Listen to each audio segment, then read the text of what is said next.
vamos a hablar de esos espacios digitales en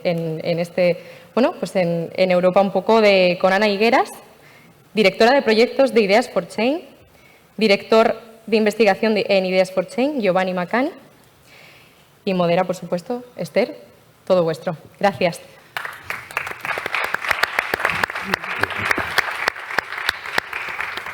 Muchísimas gracias, Valeria. Bienvenidos de nuevo a todos. Y vamos con una tarde de proyectos de Next Generation Internet, de Horizonte Europa y de cómo están ayudando a descentralizar esos espacios digitales. Vamos a aprender cómo podemos llegar a financiar a aquellas personas que realmente necesitan recibir esta financiación para seguir potenciando la tecnología. Vamos a hablar de la confianza en Internet, cómo podemos hacer que la ciudadanía tenga confianza en Internet. Vamos a ver cómo financiar, ya lo mencionaban antes Helekin y Melanie, cómo poder financiar a aquellas startups y emprendedores que están trabajando por un código abierto y descentralizado. Vamos a hablar de inteligencia artificial, otra vez el melón para la sostenibilidad. Y vamos a hablar de computación cuántica para crear entornos confiables. Todo esto esta tarde, pero yo empiezo con Ana y Giovanni, que ya los ha introducido Valeria. ¿Cómo estáis? Buenas tardes a todos. Gracias. Perfecto. Bueno, Ideas for Change y Next Generation Internet. Me gustaría que me contarais, aunque lo he mencionado y hemos hablado un montón, pero ¿qué es Next Generation Internet, NGI, y qué hace Ideas for Change en Next Generation Internet? Venga, yo tengo la difícil misión de contar un poco este programa que ha ido apareciendo esta mañana, ¿no? Como popping up en la sala en diferentes momentos, y que además es un programa que tampoco es sencillo, pero lo voy a intentar. La buena noticia es que estoy bien acompañada y que además durante toda la tarde, ¿no?, van a haber proyectos que lo van a poder un poco complementar y que lo vais a poder ver un poco mejor.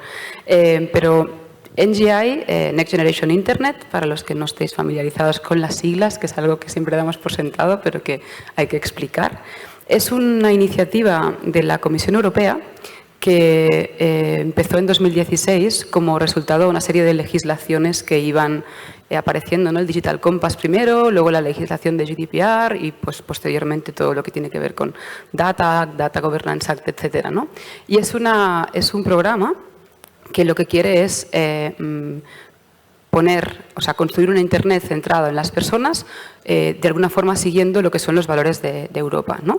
Entonces, el programa, digamos que está organizado alrededor de 4 pilares imprescindibles. El primero son los valores, ¿no? Es intentar construir un Internet que sea abierto, descentralizado, confiable, justo, sostenible. Seguro que se me ocurrirían más y estaríamos de acuerdo, ¿no?, en todas, probablemente, al menos los que estamos en esta sala. No digo que estemos todos de acuerdo en esto, pero al menos los que estamos en esta sala seguro que sí.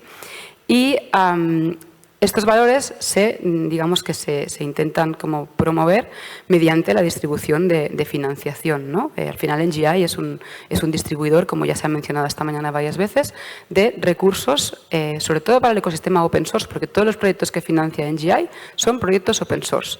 Entonces, NGI, que es una unidad al final, ¿no?, dentro de la Comisión Europea, reparte fondos a una serie de programas que son, pues todos es NGI, Toller NGI, Zero Trust, todos los NGIs que iréis escuchando esta tarde, que al final son pequeños consorcios que lo que hacen es, bueno, pequeños o no tan pequeños, ¿no? Han salido algunos hoy que no son tan pequeños, pero que lo que hacen es coger este dinero y distribuirlo en diferentes open calls. Hay muchas abiertas, luego os pasaremos la información para que la podáis también tener. Pero básicamente lo que es intentar cubrir con financiación todo lo que es el espectro de Internet. Entonces, estamos hablando de software, hardware y network, ¿no? Y esto, evidentemente, a nivel tecnología, es muy complicado, porque estamos hablando de que NGI financia programas que tienen que ver con data sovereignty, programas que tienen que ver con descentralización y con blockchain, programas que piensan en una AI centrada en los humanos, programas que hablan de interoperabilidad, de estándares, de arquitectura, etcétera, etcétera, ¿no? Siempre dentro del ecosistema open source, pero claro, la variabilidad y la diferencia entre todas estas comunidades, que son comunidades en sí mismas, es lo que hace de NGI, creo que, un ecosistema muy interesante, pero también un ecosistema muy complejo, ¿no? Nos gusta decir que al final NGI es una comunidad de comunidades, porque es lo que nos encontramos en el día a día, ¿no? Nosotros, tanto Giovanni como yo, estamos dentro de lo que es la NGI Outreach Office, que al final es una Coordination and Support Action, es un mecanismo, ¿no?, que activa la Comisión Europea para poder, de alguna manera, articular pues, toda la comunicación, todo el outreach que se hace desde NGI. Y no sé si lo he contado deprisa o no, pero como tenía poco tiempo... Yo creo que sí, pero bueno, si el público tiene en algún momento alguna pregunta, levantar la mano, que seguro que Jorge o alguien os pasará un micro. ¿Y cuál es vuestro papel en este esquema de NGI que has explicado, el papel de Ideas for Change? Vale, pues voy. Sí. Yo pido perdón de antemano porque nunca he hablado en castellano de esos temas, así que lo voy a intentar. No soy español, pero bueno. Si prefieres hablar inglés, cambiamos a No quiero arruinarle la tarde a los traductores que ya tuvieron. ¿No? Bueno. No, lo voy a intentar en castellano. Bueno, como ha anticipado Ana, nosotros somos parte de uno de los proyectos dentro del programa NGI que se llama NGI4All.E, que básicamente representa el NGI Outreach Office. Es un proyecto que está al servicio de todos los proyectos NGI que existen y indirectamente todos los innovadores financiados por los proyectos que existen, que hasta ahora se financiaron más de 1000 soluciones, y curamos lo que es la parte de comunicación y diseminación. Bueno, el proyecto hace esto. Dentro de este proyecto nosotros tenemos un papel muy particular. Y para explicarlo, quizás explico un poco lo que es Ideas for Change. Es una pyme basada en Barcelona, somos una empresa for profit y venimos de una trayectoria de investigación sobre grassroots, citizen science, citizen generated data, que siempre nos ha interesado mucho. Y últimamente hemos virado hacia gobernanza de datos descentralizada, altruismo de datos, data trust. Y por alguna razón entramos en NGI con un papel de liderar el paquete de trabajo que va de equidad, diversidad e inclusión dentro de todo el programa. ¿Qué suele decir? Bueno, nos enfrentamos el primer día con esta tarea y muy difícil, ¿no? Hay muchas perspectivas, muchos ángulos que puedes coger. Pues nosotros hemos definido nuestro propósito, nuestra tarea de trabajo alrededor de 5 pilares fundamentales, ¿no? Recursos y herramientas que sean accesibles, que cumplan con los W3C guidelines, etcétera. Luego nos hemos enfocado en los innovadores, los desarrolladores y cómo conseguimos más diversidad tanto de soluciones como de equipos, de team de innovadores, ¿no? La comunidad, que va más allá del desarrollo, una experiencia inclusiva donde todos y todas opiniones sean valoradas, por supuesto. Luego algo que nos contará más Ana de un esfuerzo específico de integrar más mujeres en lo que es el entorno y el ecosistema NGI. Y finalmente un esfuerzo para integrar lo que es la agenda de la Unión Europea con respecto a los argumentos que se van financiando dentro de los proyectos NGI. Me explico un poco más. Esto era inglés. Bueno, hasta ahora los proyectos NGI han cubierto varios argumentos. Hay proyectos muy específicos, como por ejemplo era SIFLab, que iba de Self-Sovereign Identity. Hay proyectos más generales, como NGI Zero, de lo que hemos escuchado hoy, que se ocupa de privacidad y seguridad, pero siempre son temas que vienen de la agenda de la Comisión Europea y que son muchas veces temas tecnológicos. Lo que intentamos hacer nosotros es intentar debater, incluir las visiones de la sociedad a través de hablar con comunidades que se preocupan de defender los derechos humanos del mundo digital para extender ese tipo de agenda. En resumen, hablaremos un poco más en estos minutos que nos quedan, pero yo hoy, por ejemplo, Yolanda en la introducción dijo "We need better technology for a better". Necesitamos una tecnología mejor para un mundo mejor. Technology. Tiene un gap todavía bastante importante con lo que es el mundo real y es un poco lo que estamos intentando colmar con nuestro curro. Creo que sí. Pues Ana, ¿quieres contarnos entonces cómo involucrar o qué trabajo estáis haciendo para involucrar a esas partes que pueden estar menos representadas en los proyectos NGI, como son las mujeres? Sí.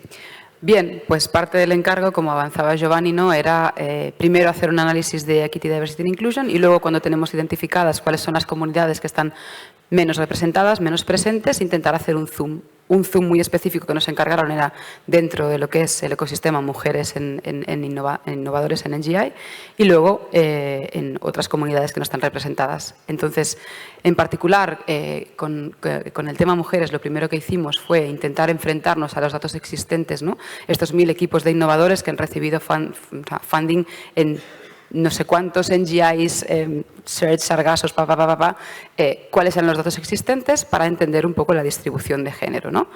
Evidentemente, no en todos los casos había datos disponibles de género porque para saber, por ejemplo, un equipo que aplica a un Open Call, cuántas mujeres y cuántos, no solamente mujeres, ¿no? O sea, géneros disidentes, no solamente hombres blancos, que es lo que abunda en el ecosistema, habían, pues esto se tiene que preguntar, se tiene que pedir cuando tú haces la convocatoria. Bien, no siempre se hace, hay veces que no se hace por un motivo determinado y hay otras que directamente no se piensa, ¿no? Entonces, los datos que conseguimos datos de unos 200 equipos de dentro de estos casi 1000 que teníamos en la fecha, ahora ya son más de 1000. Y lo que vimos, nada sorprendente dentro del ecosistema open source, digital, etcétera, es que aproximadamente el 14% de los, el 14% de los innovadores eran mujeres y además que de este 14% solamente el 7% eran mujeres en roles de liderazgo, ¿no? Mujeres que lideraban el equipo o que tenían un rol preponderante dentro de lo que era lo que se ejecutaba. A partir de aquí estamos haciendo trabajo en 2 líneas distintas. Una es entrevistar y entender a toda la gente, o sea, a todas las mujeres que, todas, que son muchísimas, ya podéis ver, que están dentro del ecosistema, un poco para entender qué se han encontrado, qué barreras, qué obstáculos, qué es lo que podíamos hacer que mejorase un poco en el funcionamiento de este ecosistema de innovadores. Y luego también estamos haciendo un desk research al margen del ecosistema de NGI que tiene que ver con la realidad de las mujeres y los géneros no normativos en el ecosistema digital. Entonces, simplemente un poco para ilustrar, ¿no? Porque quizás este 13% y este 7% pues son como un poco tristes, pero si miramos los números, por ejemplo, de mujeres que contribuyen a Linux kernel, pues tenemos un 2,4%. O si miramos mujeres que contribuyen pues a otras esferas, no pasamos del 5%, ¿no? Entonces, bueno, es un logro que no estamos tan mal, pero igualmente estamos mal, entonces hay que hacer trabajo, ¿no? Y en esto estamos entrevistando a varias mujeres, estamos también desde hace pues un par de meses hemos empezado una serie de trabajos como más grassroots, ¿no? Invitamos a comunidades, pues TechFems, comunidades de desarrolladoras, a que vengan a la oficina o hacemos, o sea, tenemos pensado algunos a nivel internacional y construimos espacios seguros para entender la situación, para entender qué se puede hacer y un poco como para luego poder informar de esto a la Comisión Europea y a la Outreach Office, ¿no? Perfecto. Y estábamos comentando que aparte de las mujeres, con los datos que sacáis también hay otras comunidades, ¿no?, que están subrepresentadas. ¿De qué se trata y qué se está haciendo en este sentido? Bueno, sí, una de nuestras tareas al principio era identificar quién está infrarrepresentado dentro del entorno NGI e intentar, bueno, involucrar a estos grupos minoritarios, estos cohorts, ¿no?, que no están representados. Entonces, lo primero que pensamos fue, bueno, a ver quién hay primero, ¿no?, para ver quién falta. Y nos dimos cuenta enseguida de que no hay datos. Tenemos que ver con una comunidad de desarrolladores open source que comparten muy pocos datos, lo mínimo posible. Se le pregunta siempre menos porque esto es lo que piden. Y pues al final no nos llegó a ser fácil determinar quién está en NGI en términos de etnicidad. Bueno, en todo lo que son las variables de diversidad que estábamos buscando, ¿no?, para ver diversas perspectivas. Entonces hicimos otra pregunta y era, bueno, ¿quién falta? A ver lo que hay, ¿no? Y de hecho fue un comentario muy interesante en la presentación anterior de que aquí lo que falta es el usuario, el end users. Hasta ahora lo que tenemos es una comunidad de desarrolladores open source. Y vale, pues la pregunta siguiente fue, bueno, ¿quiénes son estos end users? ¿Vale? Porque no todos las soluciones, los proyectos de desarrollo en NGI tiene identificado un end user en particular y muchas veces no es la gente, los individuos de la sociedad que acabarán usando Internet. Pero hablando con los innovadores de NGI nos dimos cuenta que para ellos, para sus soluciones, el sector público es lo que ellos ven como el end user o el utilizador final más relevante. En el sentido que sus códigos se prevé que se vaya a integrar en servicios públicos, ¿no? Y pues intentamos hacer un ejercicio de mirar cuál es el nivel de involucración de esos end users del sector público dentro del entorno NGI. Y básicamente hay casi nada. Entonces, a partir de ahí empezamos a hacer un trabajo bastante interesante, preguntarnos primero por qué no están y segundo, qué haría falta para involucrarles y cómo podría ser una forma para involucrarles. Perdonadme. Y lo que hemos descubierto es, bueno, ya nos podemos esperar que el sector público sea un utilizador final que vaya a GitHub y se coja el código y que se lo integre en sus propias soluciones. Ya sabemos que aún lo que hemos escuchado desde Alicia hoy en la mañana del Ayuntamiento de Málaga no es una tarea fácil. El sector público no tiene capacidades, no tiene recursos, no tiene personas, no tiene dinero para hacer esto, ¿no? Suerte que hay empresas como Citizens Lab, como otras en Europa, Open Source Politics es una de ellas, que ayuda al sector público a adaptar estos códigos abiertos a sus propias necesidades, a su propio contexto y a lanzar plataformas o propietarias open source a través de una empresa como Citizens Lab o totalmente abiertas como Decidim. Y bueno, un trabajo que estamos haciendo para involucrar el sector público también es ver cómo podrían participar, ¿no? Un minuto, Giovanni, que ya me han... Ay, perdón. Sí. Me callo ya. Entonces, no, otra cosa, brevemente, infrarrepresentados, hacemos talleres, hemos hecho talleres con grupos de ciegos para ver cuáles son sus necesidades en Internet, para llegar a un consenso de prioridades y bueno, tenemos planteado con sordos y mucho más. Perdonadme, no me puedo callar. La verdad que... Creo que está bien que, o sea, como no nos va a dar tiempo de contaros absolutamente todo y hemos ido hablando de NGI repetidas ocasiones, os dejamos aquí una ristra de QRs, podéis escoger cuál es el que más os gusta o el que más os interesa, pero básicamente os hemos puesto el acceso a la comunidad NGI, es un lugar en el que pues evidentemente se comparten todas las open calls, todas las oportunidades que van surgiendo y además, ¿no?, tenéis la oportunidad de interactuar con otros grupos de innovadores. Luego evidentemente está la newsletter en la que vamos contando, pues no sé, esto que estamos haciendo hoy probablemente acabará apareciendo en la newsletter, noticias, etcétera, y luego todo lo que son las open calls que están abiertas ahora mismo, ¿no? O sea, todas las financiaciones a las que podéis acceder, pues si os interesa, os podemos contar más, pero también tenéis el QR aquí para poderlo consultar. Eso es genial. Para los que están aquí, para los que nos están siguiendo por streaming. Y creo que había una pregunta, Yolanda. Bueno, no tengo una, tengo miles. Pero bueno, yo creo que esta noche por lo menos intentaré hacer unas cuantas más, pero ahora mismo lo que en cierta medida o una de las que quiero centrar, que me parece fascinante, más de 1000 proyectos, todo el conocimiento que hay, todo lo que se está haciendo en Europa, en lo que se quiere conseguir. O sea, creo que hay una apuesta muy grande, pero me gustaría saber desde vuestro punto de vista, que lo estáis analizando, ¿cómo se ve desde las instituciones públicas? ¿Son conscientes de toda esa parte de la soberanía digital ciudadana que tienen ahí y que ahora mismo se están perdiendo? O sea, ¿son conscientes de todas las posibilidades que le daría la tecnología para generar esa economía a nivel local? ¿De todas las posibilidades que le pueden ofrecer o todavía queda mucho camino por recorrer en ese sentido? ¿Oye? Claro, es una opinión. Yo creo que depende del lugar. Hay de país y ciudades y comunidades locales que tienen culturas diferentes. Yo, por ejemplo, he vivido en varios sitios de Europa y seguramente Barcelona tiene una predisposición a la participación que es mucho mejor o mucho más avanzada que otros lugares de Europa, ¿no? Pero yo creo que también, bueno, de lo que hemos investigado,